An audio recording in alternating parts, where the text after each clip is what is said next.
in my early days, I was really searching for the one or two like big things that I felt could change the education system. And I think I've come very far down the journey of believing that there are no silver bullets. There's no one or two big things, but it's actually tiny actions by millions of people done with great amounts of love and intentionality that is going to change the system.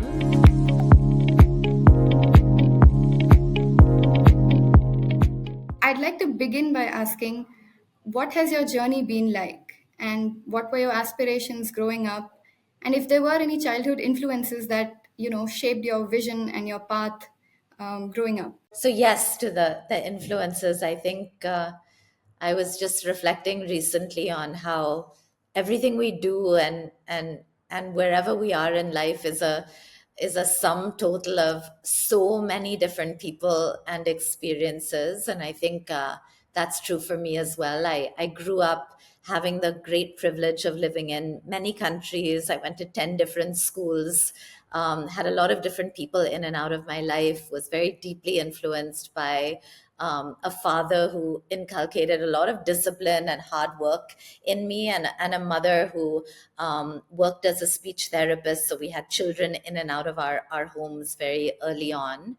I actually, from the age of 12, started volunteering every summer with children, with animals. And so very early on realized that I was very passionate about working with kids and got a lot of joy from working with kids. So I interestingly never really sat down and said, what do I want to do with my life? And I was never conflicted because it just happened very organically. I started volunteering with kids. I loved it. And I just knew that's what I wanted to do. And then 18 was a big turning point for me. So I was at Tufts University at the time, had just completed my first year of college, and I was in India again, one of the summer vacations. And during that summer, I just decided I didn't want to go back to the US and I wanted to be in India and do something with children. It was a very strong instinct that I had, nothing more than that. But I acted on it and stayed in India. And that led to me sort of starting my first organization, Akanksha. So, yeah, a lot of people, influences, a lot of countries, a lot of work with children, a lot of time spent with animals as well. I think the only big dilemma in my early years was, should I work with children or should I work with animals? And then chose kids, but still have a lot of fondness and love for animals as well. When Akanksha expanded, and then later in 2008, when Teach for India was launched, there must have been challenges because, questions and debates around access and equity and quality in education were not as prominent as they are today. And it must have been difficult to explain what you wanted to do with the fellowship, and what was the purpose. And so can you tell us a little bit about how did you approach these challenges, of speaking to the community, the parents, government, school authorities, and getting them on board? How was that like? There were many challenges. I think challenges never go away. I often tell my students that the amazing thing about challenges is you solve one and the next morning you wake up to another one. So I think one of the things I realized over time is more important than focusing on what the challenges are and how to fix the specific challenge is building a different lens with which you see challenges completely. And I think that's been a slow journey that I'm still learning over time to really embrace and accept challenges as they come.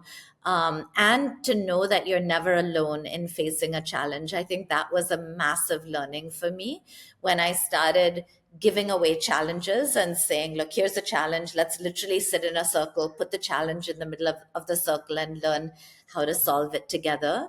But to your original question, the challenges have been of two types. One have been organizational challenges. I'm pretty sure you talk to any entrepreneur, you'll hear the same list: fundraising, working with government, staffing, building an organization. These are some of the organizational challenges that keep evolving. For me, the bigger, more difficult challenges have been the other bucket, which are the challenges that arise out of just working with children who live in poverty, and the individual cases of children who fall sick, children who are abused, families that are unemployed. Like, while the work is arguably about education, there's so much that comes in the way of even enabling children to get an education.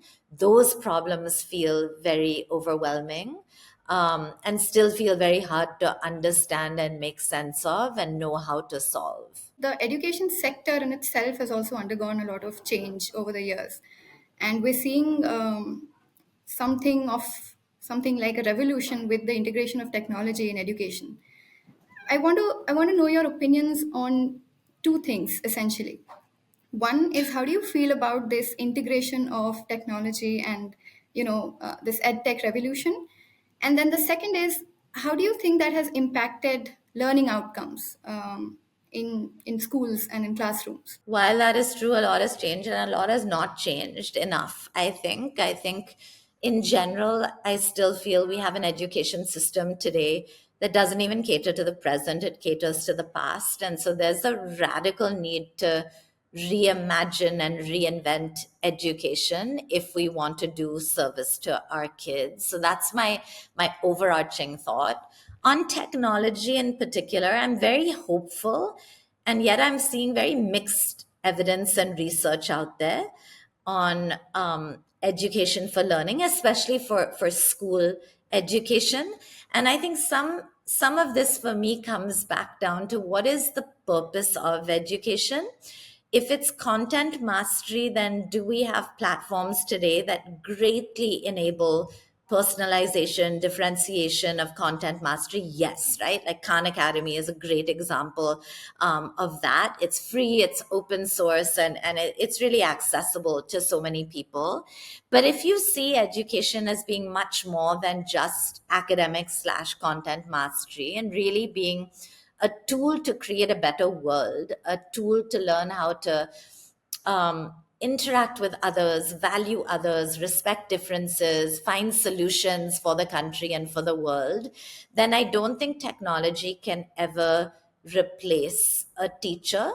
Where I am currently is, I'm very hopeful for how it can accelerate learning in the hands of a good teacher.